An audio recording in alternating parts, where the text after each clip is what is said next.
Oke, jumpa lagi bersama saya Wong Ganteng Sakdonyo. Dan hari ini ada sebuah kisah nyata keseruan. Dan seperti apa ceritanya dan bagaimana ceritanya sama Mbak E yang tidak perlu kita sebutkan. Jadi pengalaman bagaimana akhirnya menikah dengan orang Hongkong dan akhirnya seperti apa. Nah ini saya tanya Mbak, langsung nanya ya Mbak, langsung tak naikin ke YouTube, jadi jangan Iya, sebut iya, nama apapun siapapun, yang iya, penting identitas jangan ada yang dibuka. iya, Jadi uh, iya. bayangan sampean dulu, apakah ada pikiran menikah dengan orang Hongkong?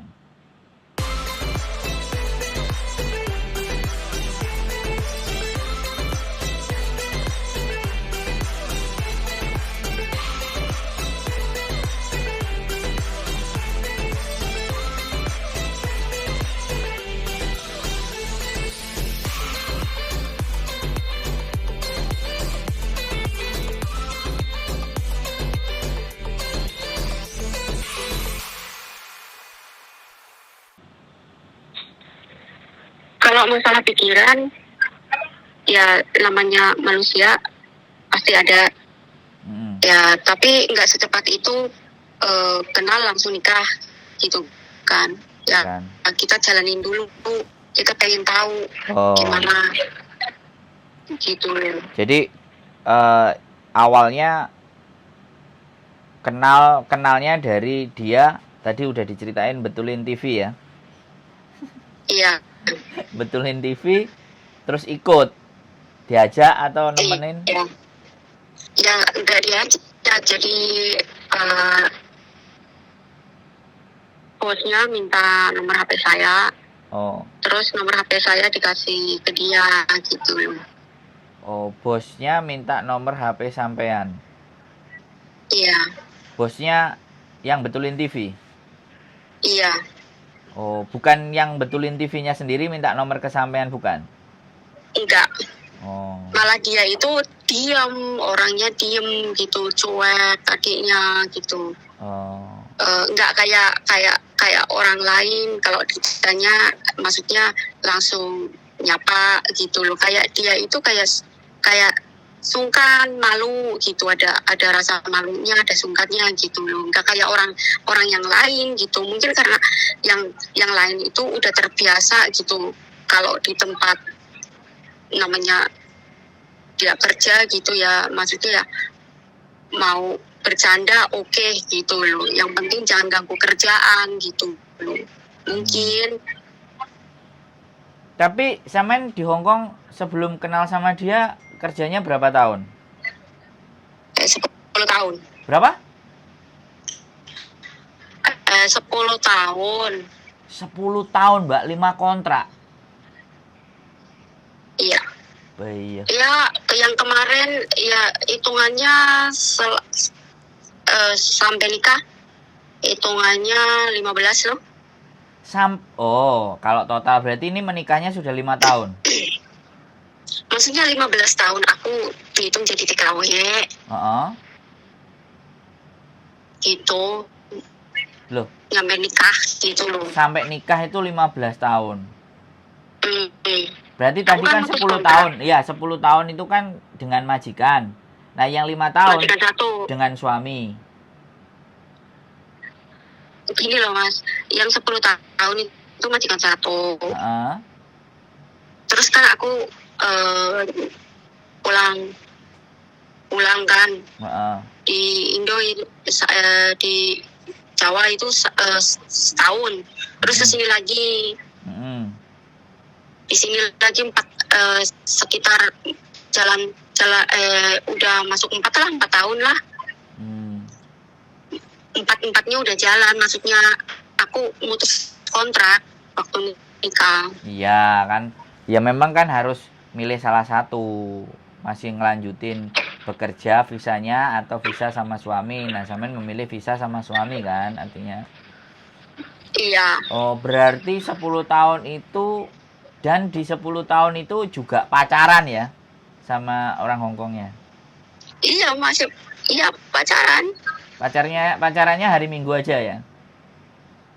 Ya enggak lah, maksudnya kalau aku kan dulu bebas mah, kerjaku bebas, Hah?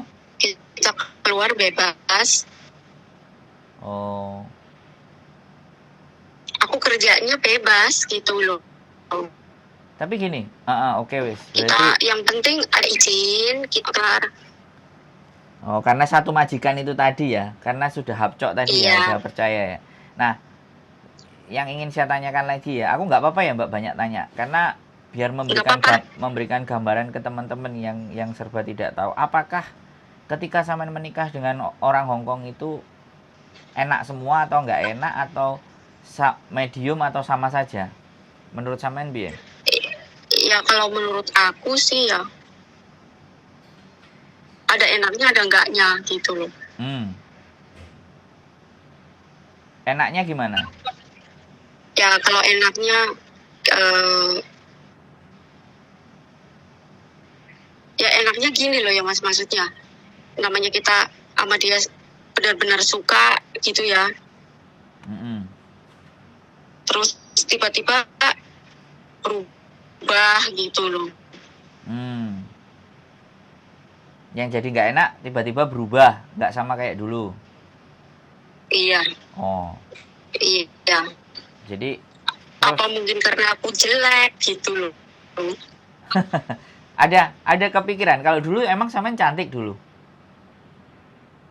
Ya dia pernah ngomong sama aku, Heeh. dulu kamu itu Mas- cantik, eh, tapi kenapa kok sekarang kamu gendut gitu loh. Oh, Selalu ngomong ya, gitu, ya, maksudnya ya. dia itu suruh Diet, kurusin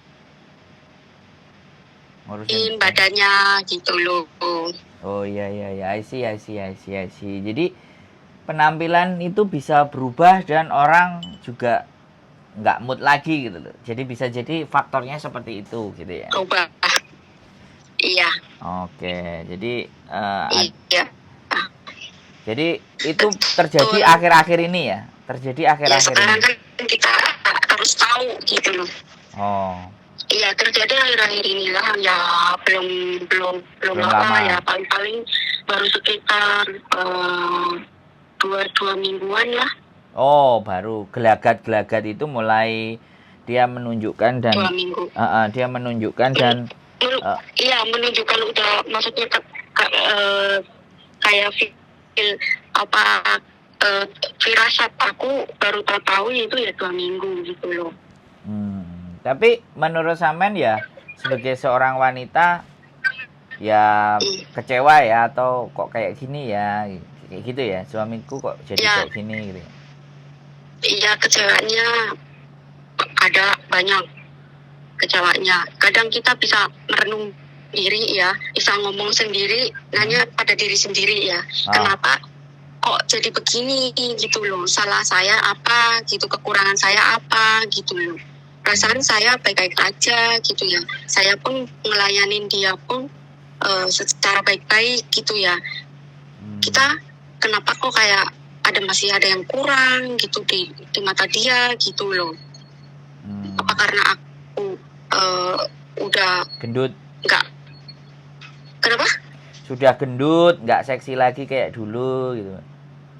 Ya aku ngerasa gitu. Aku ngerasa gini, apa karena aku jelek gitu ya? Pernah aku ngaca ya, nyermin gitu ya. Perasaan aku ya emang aku rasa badanku rada gemuk dikit gitu ya. Terus dia suka ngomong gemuk, ya aku berusaha harus ngurangin makan gitu ya.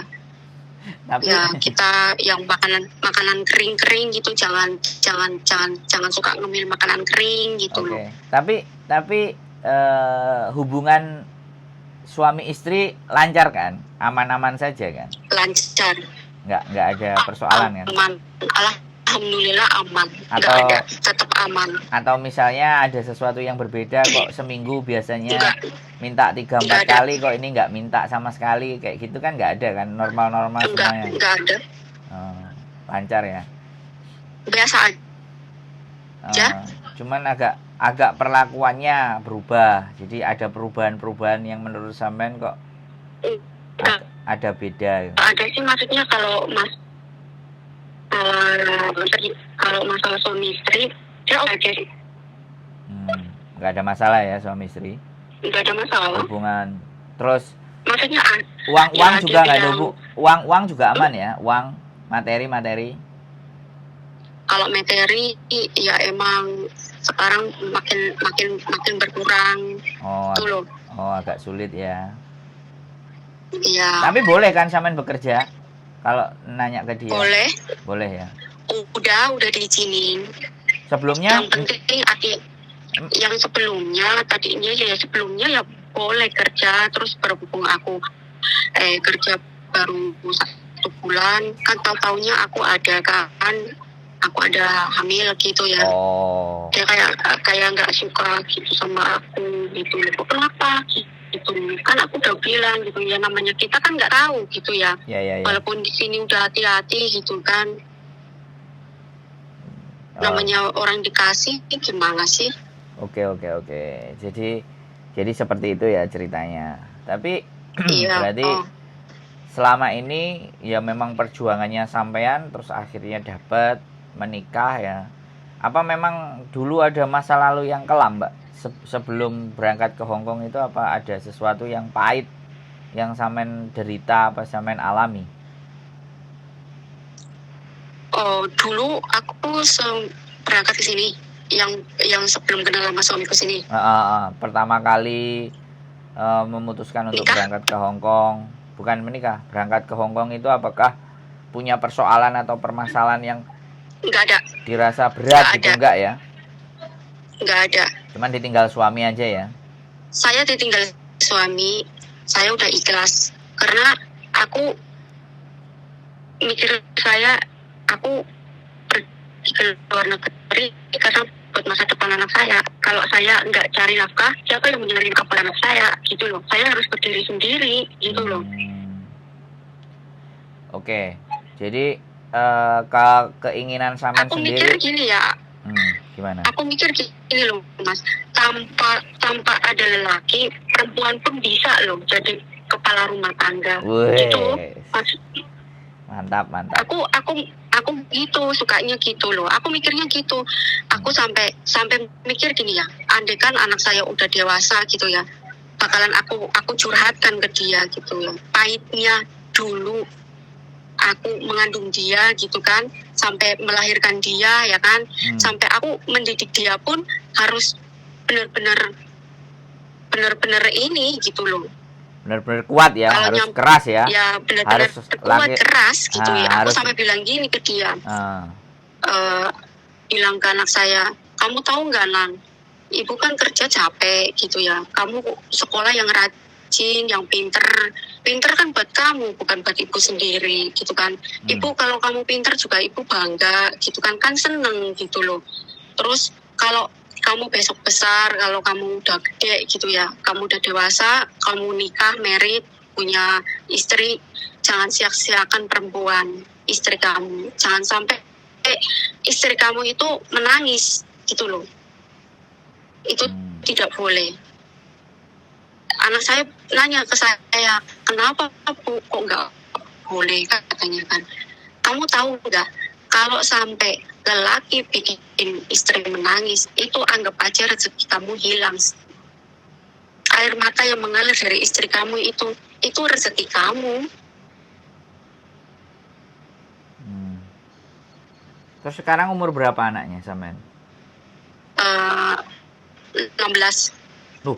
Udah lumayan gede ya, berarti sudah ngerti ya, diajak omong tahu. Terus sampean menikah lagi dia tahu? Tahu, ya kita kan izin sama dia. Masa kita nggak izin, Mas? Kita kan punya anak, ya. Kita punya orang tua. Maksudnya saya nanya, jadi oke lah, ma ya, atau emak atau mami atau apa kalau manggil?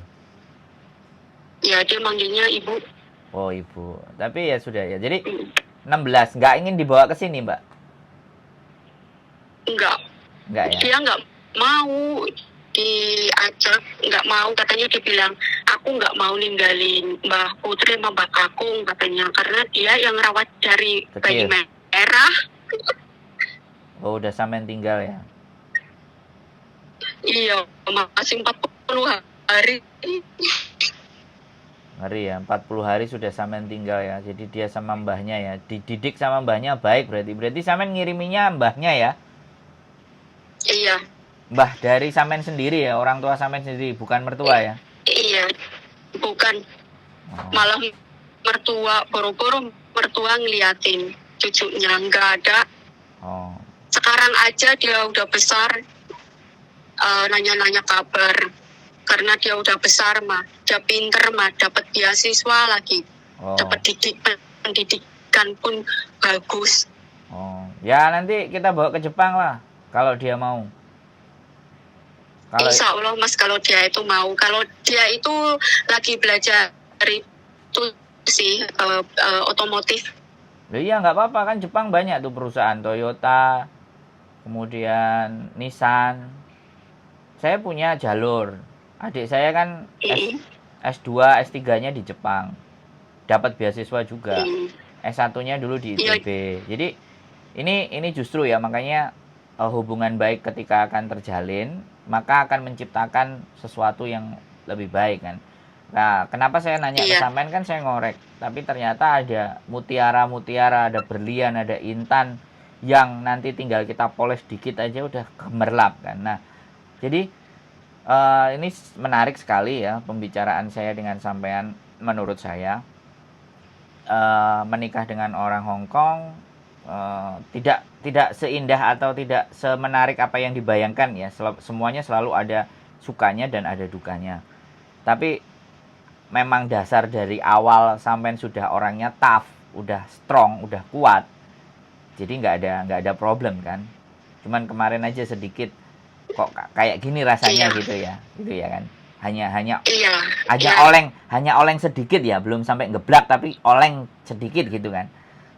Iya, kalau ngeblak jangan sampai lah mas, masih inget anak, masih inget orang tua. Iya, maksud saya kan wajar kan, namanya manusia kan nggak semuanya baik-baik terus. Iya, walaupun sepahit-pahitnya kita ada masalah rumah tangga, jangan sampai orang tua itu nyampe dengar, takutnya jadi beban orang tua, malah jadi kita nyusahin orang tua.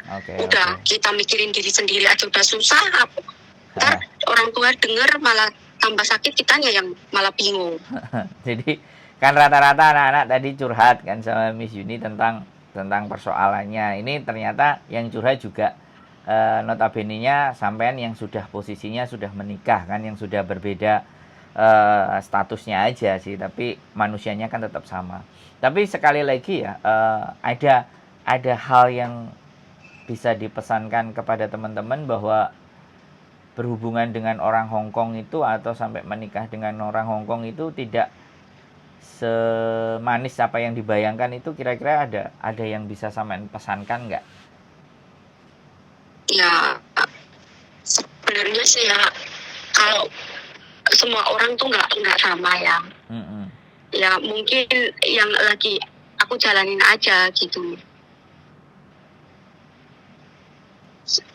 Namanya orang manusia kan beda-beda, nggak semua manusia itu sifat sama gitu ya. Ada yang begini, ada yang begitu gitu kan. Ya mungkin karena yang aku lagi alamin gitu ya. Ya mungkin kayak gini gitu. Tapi yang jelas kan tidak ada kekerasan, tidak ada sesuatu, cuman perubahan-perubahan yang terjadi pada pasangan kita ya. Karena memang usia pernikahan sudah bisa dikatakan berapa? 5 tahun ya? Ya belum lah mas, belum 5 tahun lah, 3 tahun. Oh baru 3 tahun ya, masih 3 tahun ada dampak perubahan ya, namanya kehidupan pasti berubah ya. Iya, namanya rumah tangga pasti ada lika-liku lah. Nggak ada jalan mulus, pasti ya ada enaknya, ada susahnya gitu. Oke, jadi saya rasa seperti itu ya. Jadi pembelajarannya bahwa semua butuh proses, semua butuh dijalani, semua juga harus disyukuri. Baik itu ya, harus semangat. Harus semangat ya, masih olengnya cuman dikit aja ya kan, nggak sampai yang kebacut beloknya kan, masih tataran normal, masih bener. Karena memang saya ngelihat sampean punya anak yang dididik oleh orang tua sampean yang notabene-nya dari cerita sebentar aja menurut saya punya nilai yang istimewa. Oke. Mungkin ada beberapa kata atau pesan sampean buat teman-teman semuanya dalam menjalani hidup, ada yang bisa disampaikan nggak Mbak kira-kira? Kalau bagi aku kayaknya nggak ada lah. nggak ada yang mau komen. Ya nggak, misalnya No komen. misalnya di dunia ini keberuntungan nggak ada, tapi ketika kita punya kerja keras dan usaha, jangankan duit, bojo aja bisa kita dapatkan, bisa jadi kayak gitu loh Mbak. Sampai aja Ya bisa. kalau masalah usaha di Indo ya emang dia yang beliin kiosnya gitu. Oh, jadi ya intinya bisa mendapatkan suami itu di Hong Kong ya, ada plusnya juga ada minusnya. Jangan dibayangkan enaknya Iya. saja, ada juga nggak Iya. enaknya. Tapi ya namanya hidup selalu akan seimbang, enak dan tidak enak. Tinggal bagaimana kita menyikapinya kan. Terima kasih Mbak ceritanya, mudah-mudahan bisa memberikan gambaran dan masukan buat teman-teman yang di Hong Kong, yang selalu pingin punya harapan. Kalau di Hong Kong nggak kayak di Indonesia, mau janda anak 2, anak 3, kalau orang sudah jatuh cinta ya dimanapun tempatnya, namanya kalau sudah cinta ya pasti semuanya akan berjalan menarik dan indah. Tapi di balik keindahan itu ada sesuatu yang harus dibayar, ada sesuatu yang harus dikorbankan. Terima kasih atas ceritanya Mbak. Dari saya mudah-mudahan menginspirasi.